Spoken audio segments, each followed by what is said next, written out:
శేషాద్రిపై సంతతి కొరకై అహోరాత్రములు తపస్సు చేసే వానర కేసరి కేసరి కుల సతి కడుపు పట్టగా జనించినాడొక అసమాన బలోద్ధతుడు సంయుతుడు అంజనాసుతుడు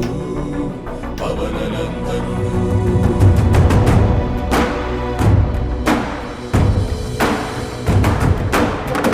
కిరణముల ఉదయాత్ముని గని అది పండిన తీయని పంటను కొడు సూర్య మండలము పట్టి తినాలని ఊళ్ళూరే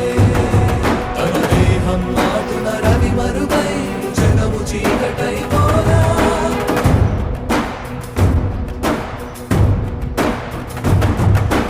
అది అమరేంద్రుడు గమనించి తన ఐరావతమది రోడించి